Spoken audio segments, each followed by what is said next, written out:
Yo guys, jumpa lagi di YouTube channel ini Crypto News Indonesia dengan gue Andreas Tobing sebagai host, dan seperti biasa di YouTube ini kita akan bahas mengenai investment khususnya di cryptocurrency, dari fundamental, technical, semua bakal kita bahas. Oke guys, langsung aja gue akan start dengan Bitcoin terlebih dahulu ya. Kalian bisa lihat di sini on Bitcoin ya, tidak banyak hal yang menarik ya. Kalau untuk Bitcoin ya, tidak banyak hal yang menarik. Kalian bisa lihat movementnya boring sekali ya, rejected di area sini yang seperti gue bilang, gue pernah mention, I think ini adalah local top untuk Bitcoin ya, di 48 sampai 50, dan gue expect dari sini Bitcoin akan down sampai at least ke 30 sampai 35 ya. Ini udah beberapa kali gue bahas juga dari tahun lalu, dari Maret bahkan ya. Jadi kayak gue masih stick dengan plan gue ya, menurut gue dengan analisa gue, maksudnya menurut gue masih sama ya.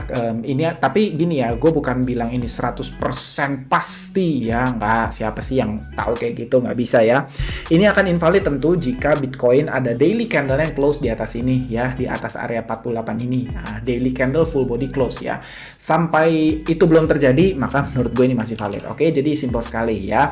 Tapi apakah semestinya kita harus panik gitu ya? Chill ya. Menurut gue, seperti yang gue berkali-kali mention, kalian harus punya outlook, game plan untuk long term investment terlebih dahulu ya, baru mungkin kalian ada alokasi trading ya, karena long term gue masih sangat bullish ya.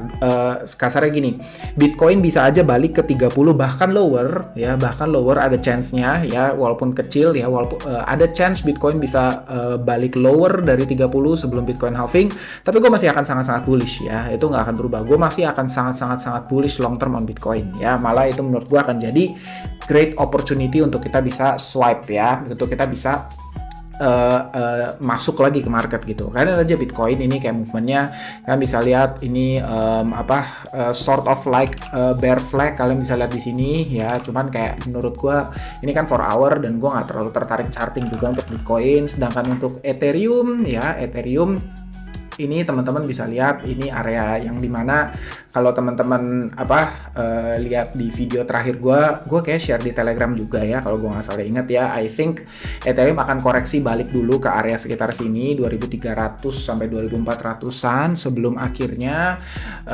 kita continue sampai ke first target gue di 3000 terlebih dahulu ya. Dan ketika movement ini terjadi, ketika sudah tap in sini, menurut gue ini akan jadi great long opportunity. Dan disclosure, gue masih hold long position gue loh ya, udah lama, itu udah hampir sebulan gue masih hold ya. Jadi kayak kalau misalnya masuk sini, I think this will be a good opportunity, and target gue adalah di sini. Dan ketika kalau memang ini terjadi, menurut gue mini alt season akan terjadi seperti yang gue udah mention juga di video sebelumnya ya. Mini alt season akan terjadi, dan kita akan ngelihat Ethereum beserta ekosistem di Ethereum sangat possible untuk naik gitu ya, untuk gimana ya, mini alt season lah gue bilang gitu, kayak alt season tapi bukan yang sesungguhnya gitu loh ketika ini terjadi movementnya gitu. Jadi kayak analisanya masih sama, di mana Bitcoin sudah mencapai local topnya, dan habis itu para traders, investor ini pada TP di Bitcoin, mereka take profit dari Bitcoin, makanya kita bisa lihat clear rejection gitu ya dari area 48 itu. Kita bisa lihat jelas sekali itu distribusi, area distribusi ya, maksudnya trader investor pada buang barang di area situ. Kemarin triggernya adalah Bitcoin spot ETF ya, kalian bisa lihat sendiri ketika spot ETF approve, jebret naik 49 terus langsung dibanting lagi ya, kita bisa lihat itu area distribusinya ya. Jadi ketika itu terjadi, menurut gua sekarang yang sangat possible untuk terjadi adalah justru kita berrotasi ke alts ya. Jadi para traders itu TP Bitcoinnya pindahin ke Ethereum, pindahin ke alts lain. Makanya kalian bisa lihat alts ada beberapa yang sudah move. Walaupun lu jangan ngarep kayak Solana gitu ya, itu kan udah terlalu hype sekali ya. Jadi kayak menurut gue itu bukan pilihan yang oke gitu loh untuk ditradingkan. Tapi ya regardless lah ya, gue nggak akan terlalu memaksa atau mau ngebahas untuk trading setup gitu ya, karena again guys ya, menurut gue trading itu high risk high reward ya. Jadi kayak kalian itu harus punya conviction yang sangat tinggi untuk trading, karena jangan sampai kalian masuk ke banyak trade dan ujung-ujungnya berakhir dari 10 trade kalian kalah 5 menang 5, dan ujung-ujungnya kalian ya at the end tetap rugi gitu loh. Maksudnya kayak gue sekarang, gue trade satu aja Ethereum, itu pun udah gue buka sebulan, tapi gue punya conviction gitu. Makanya kayak Gue pengennya intinya ya trade ya profit lah. Gue nggak mau banyak trade, kejar sebanyak-banyaknya uang, ujung-ujungnya wreck ya. Itu buat gue percuma ya. So guys, untuk Ethereum outlook gue masih sama, tap in sini and then continue sampai 3000 terlebih dahulu ya. Tapi ya gue bukan bilang ini pasti kejadian. Jika ternyata ada daily candle yang close di bawah sini, sekali lagi itu akan jadi confirmation bahwa gagal ya. Out seasonnya nggak dikasih sama market ya. Gue switch ke daily chart dulu ya, biar lebih enak lihatnya. Buset nih internet gua, ya ampun. Nah kayak gini ya, kalian bisa lihat sendiri ya. Ini sebenarnya movementnya masih bagus sekali, masih cakep sekali ya. Ini kita bisa lihat initial breakoutnya, jebret ya. Habis itu konsolidasi dulu di sini. Begitu sentuh area ini akan continue untuk naik lagi sampai ke first target 3000 ya. Itu outlook gua untuk Ethereum ya, masih sama, masih belum berubah sama sekali gitu ya. Nah untuk selain Ethereum ya, probably yang gue udah pernah bahas juga ya, menurut gue layer 2 sangat possible rotasi berikutnya ke situ dan yang lainnya gitu ya. Kira-kira kayak gitu sih guys untuk outlook market Bitcoin ya. Jadi kayak gue sekali lagi ya, advice nomor 1 gue, bukan advice lah ya, kalau gue boleh memberi pendapat dan ini yang gue pribadi lakukan ya, menurut gue nomor 1, I think kalian semua sebaiknya paling better stay away lah dari trading. Gak usah terlalu trading, santai aja. Kalian tuh punya outlook long term and invest for long term aja gitu, santai aja. Gak usah kayak kalian harus kalian ngelihat tiap hari buka chart ada yang naik 30%, naik 40%, kalian ngerasa ketinggalan, terus kalian berusaha sekeras mungkin memprediksi mana yang akan naik berikutnya, kalian mau jump into semua trades, ujung-ujungnya wreck gitu ya. Percayalah itu ujung-ujungnya wreck menurut gua gitu. Kayak lu nggak akan bisa nail every local top, local bottom, nail every move, nggak mungkin bisa. Kayak lu dewa sih kalau bisa kayak gitu sih ya. Mending gue yang subscribe sama lu, karena menurut gue itu terlalu sulit gitu. Gue aja sekarang memilih untuk ya clear, maksudnya gini ya, lebih baik lu punya clarity aja, lu punya kayak outlook yang sangat baik, sangat panjang, lu punya plan yang jelas, strategi yang jelas, dan lu tahu in between harus ngapain aja, ketimbang kayak kalian berusaha untuk trade terus gitu ya, ujung-ujungnya wreck gitu, ngapain ya.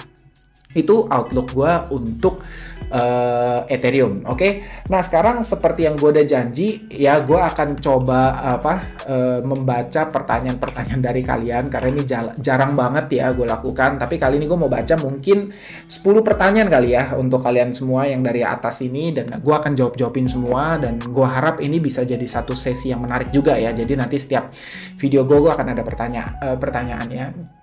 Tapi gue bahas yang pertanyaan aja ya. Gas PP, info airdropnya runes. Oh, runes ya, runes yang di...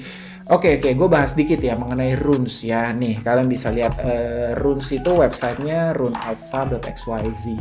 Ini akun Twitternya, by the way, kalian bisa lihat Rune Alpha ya, ini akun Twitternya dia, dan ini websitenya dia, Rune Alpha ya. Rune ini kan pernah gue bahas ya, karena seperti yang teman-teman tahu, gue kan pernah waktu itu ke Taipei, dan gue waktu itu pertama kali juga gue dengar explanation mengenai runes ini ya, mengenai this chain ya. Jadi ini kan sebenarnya chain di dalam Bitcoin gitu ya. Ya technically kayak layer 1, cuman dia itu klaim kalau misalnya rune ini akan jadi yang paling advance lah secara teknis gitu dibanding you name it, dibanding Segwit, Taproot, terus dibanding BRC, semua dia akan jauh lebih advance. Bahkan dibanding ERC ya, dibanding ERC chain dia akan lebih advance gitu ya.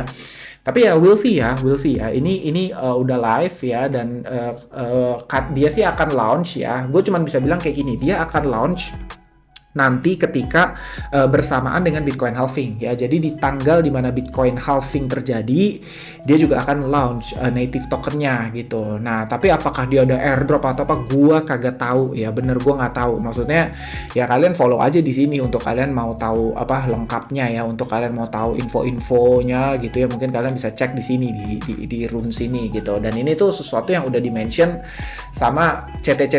Sebenarnya gua nggak bilang CT besar ya, karena kalau kalian lihat di sini tuh nggak banyak yang follow dia gitu. Ini tuh kayak masih satu segmen yang sangat sangat spesifik, karena ini tuh sesuatu yang ya baru ya mungkin ya, karena ya gue juga nggak tahu lah, gue nggak mau terlalu apa ya, overhype dulu sama kalian, tapi karena ada yang nanya aja, jadi ya gue jawab dulu gitu, kira-kira gitu ya. Tapi saran terbaik adalah to not make any move terlebih dahulu ya, nggak usah make any move lah, lu santai-santai aja, not make any move terlebih dahulu, santai dulu aja, chill ya.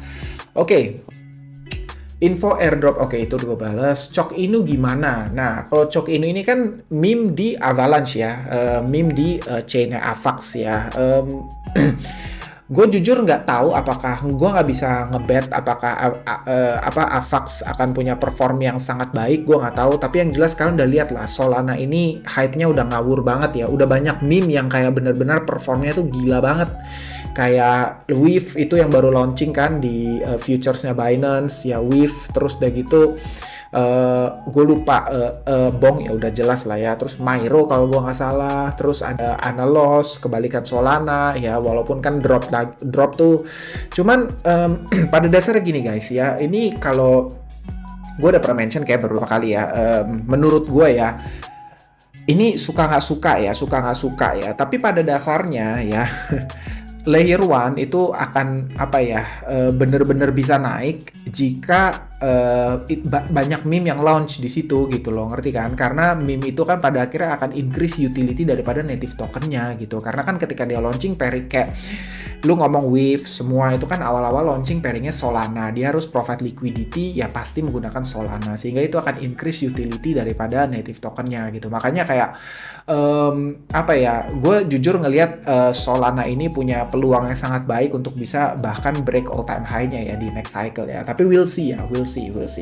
Gue juga lagi berharap ICP juga launch banyak meme, jujur aja gitu. Kayak karena ya udah bukan rahasia lah ya kalau meme itu yang akan jadi penggerak daripada market gitu. Karena meme itu yang create apa ya, psikologi FOMO yang bikin retail pada masuk. Karena retail itu kan jadi gini, menariknya ya psikologi retail ya, kenapa meme bisa efektif untuk retail gitu. Karena gini guys, pada dasarnya retail ini punya psikologi yang terbalik sama para whales, para investor gitu. Karena gini nih ya, kalau investor sejati yang bener, yang ngerti game plan, yang belajar, yang research gitu, yang buang waktu untuk research, mereka itu justru akan entry ketika semua orang panik gitu, ketika market down, merah gitu, mereka akan entry gitu loh, karena mereka punya conviction. Sedangkan retail itu enggak, justru retail itu entry secara panik ketika apa?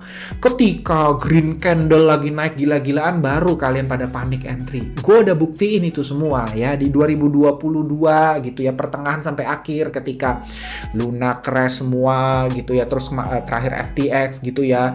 Gak ada yang apa ya, konten-konten gue mengenai kripto kan gue masih apa ya, gue terus menerus konsisten bikin konten di TikTok kan. Nah itu tuh jauh lebih sepi gitu. Tapi lately like kuartal 4 lah ya, khususnya kuartal 4 di tahun kemarin, wah gila, stats gue tuh, weekly stats gue tuh selalu tembus 1 juta loh, weekly stats gue ya di TikTok gitu. Jadi kayak viewersnya itu selalu tembus di atas 1 juta per week gitu.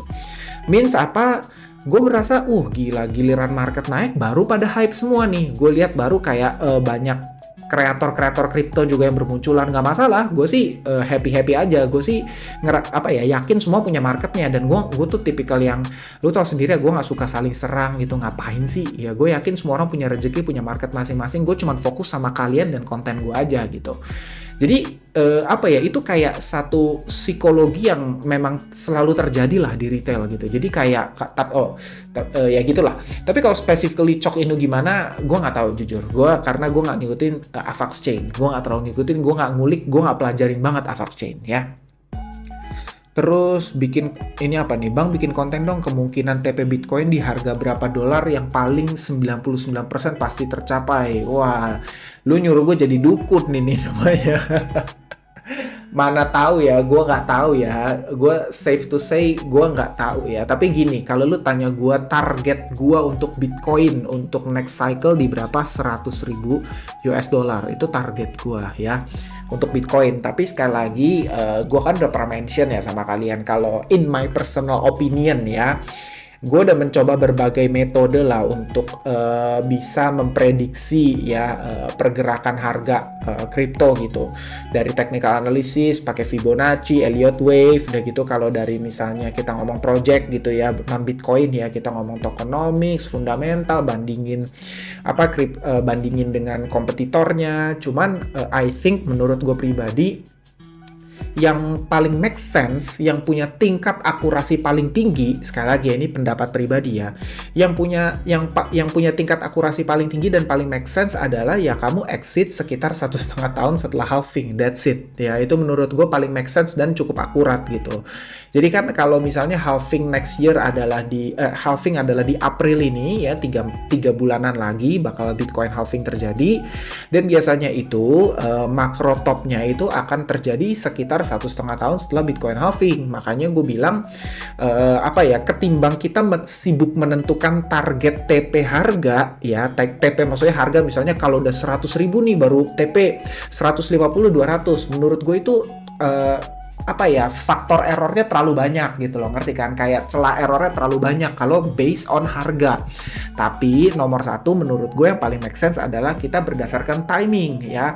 Kapan sebetulnya market sudah sangat mature, kapan sebetulnya peak psikologi dari market sudah mulai panas gitu ya. Ya disitulah kita exit sebaiknya, kira-kira gitu ya. Jadi tapi tenang aja guys, kalau kalian follow YouTube gue ya, kalau kalian follow konten-konten gue pasti bakal update terus sama kalian ya. Jadi make sure untuk follow dan subscribe, nonton aja semua video gue pasti terus-menerus update, tenang aja ya. Dari setelah ETF approve, gak yakin kalau Bitcoin bakal balik ke bawah 40k lagi, paling rally panjang sampai halving. Nah, again guys ya, ini personal opinion, sekali lagi bisa aja gue salah, bisa aja yang terjadi apa yang Arlan Geonet ini sampaikan ya. Gue basically kalau yang terjadi kayak gini gue happy aja, karena kan you tahu gue udah akumulasi dari tahun lalu gitu loh, jadi gue udah punya barang ya. Jadi kalau misalnya ternyata dikasih ya naik terus ya, gue happy aja, gue nggak ada masalah dengan ini gitu. Cuman yang gue sampaikan ini pure objektif ya, sangat-sangat objektif. Gue udah pernah explain dengan sangat detail mengenai kenapa gue punya analisa Bitcoin berpeluang untuk balik ke 30 lagi ya, bahkan ada chance untuk below gitu loh. Ngerti kan maksud gue? Ada chance ya, peluang ya. Tapi sekali lagi yang terjadi nanti seperti apa, apakah akan dikasih sama market, nggak ada yang tahu men, nggak ada yang tahu ya. Makanya menurut gue semua analisa itu sifatnya probabilitas ya. Kalau lu berpikir analisa gue 100% pasti akurat, dan kalau nggak bener lu maki-maki gue, ya lu yang nggak dewasa berarti gitu loh, ngerti kan? Kalian yang masih secara mental kalian belum punya mental investor gitu, kalian masih kanak-kanak dan kalian masih mungkin punya mentalnya gamble gitu loh, ngerti kan?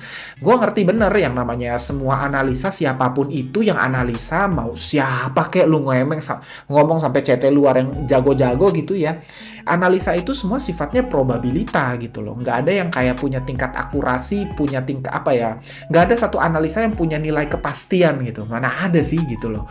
Jadi gue pun punya berdasarkan analisa gue pribadi, menurut gue meyakini Bitcoin punya peluang yang cukup besar untuk bisa revisit area 30 bahkan lower gitu loh.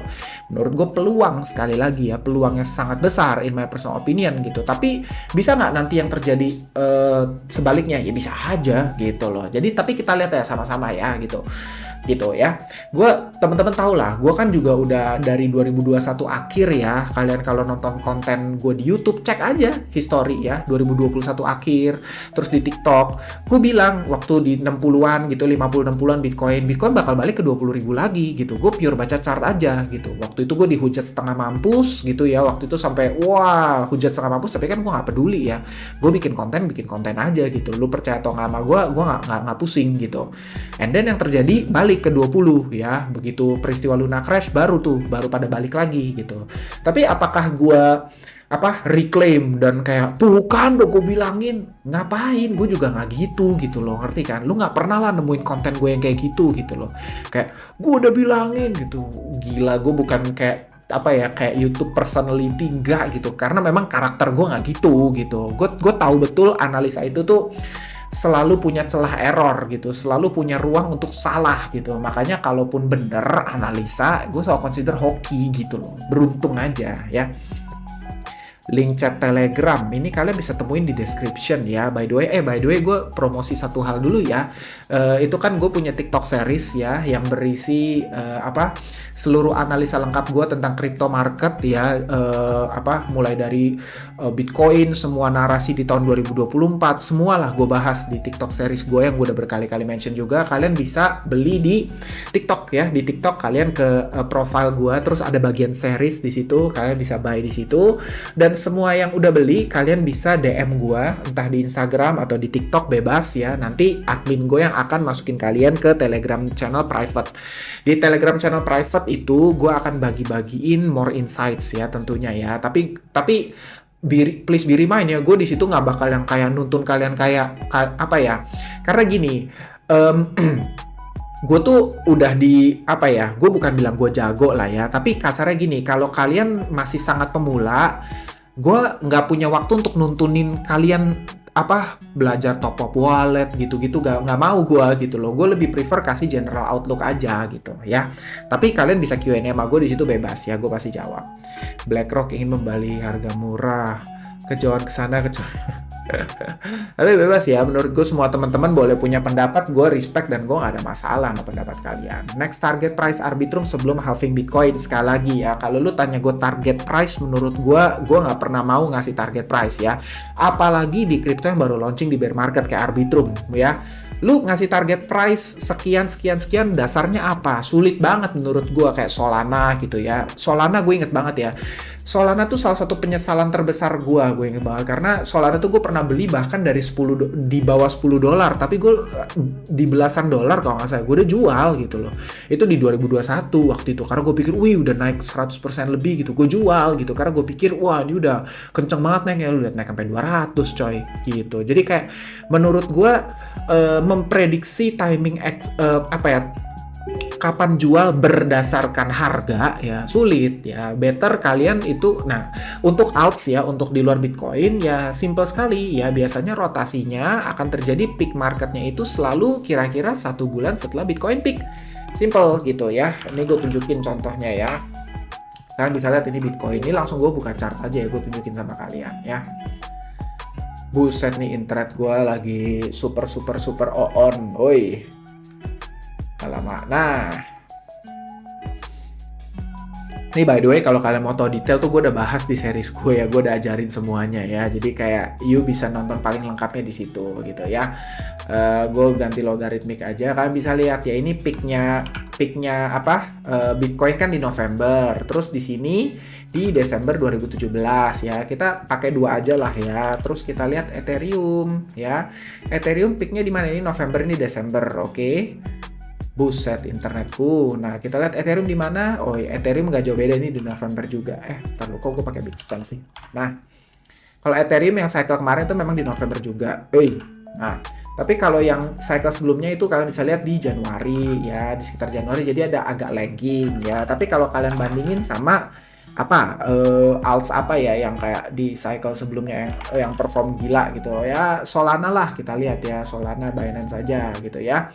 Tadi kan Bitcoin itu di November, sedangkan Solana di mana? Oh, November juga. Jadi nggak valid deh omongan gue.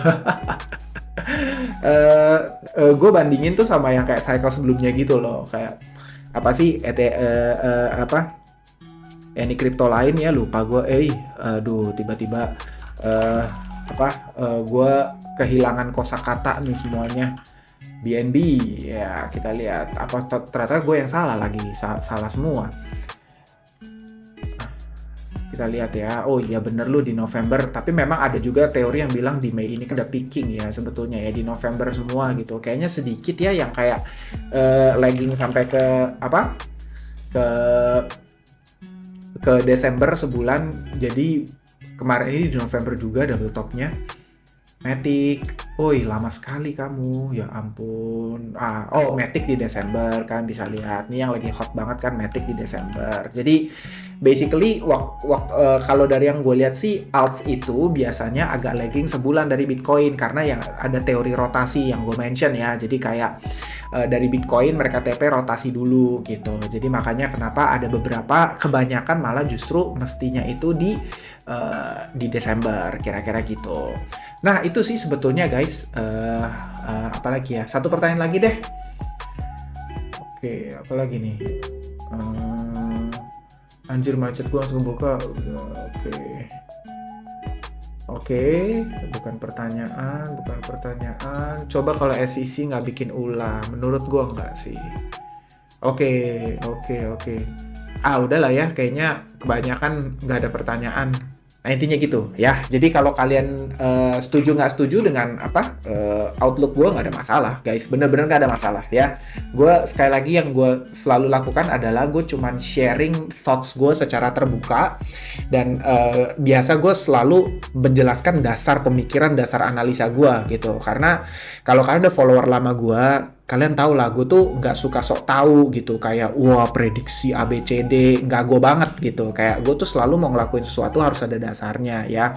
Kalaupun degen ya gue degen gitu, ngerti kan maksudnya? Kalaupun gue agak-agak gamble gitu ya, gue tahu gamble tuh gimana gitu. Tapi sisanya gue pasti on research gitu loh. Jadi gue nggak yang asal-asalan gitu kira-kira ya.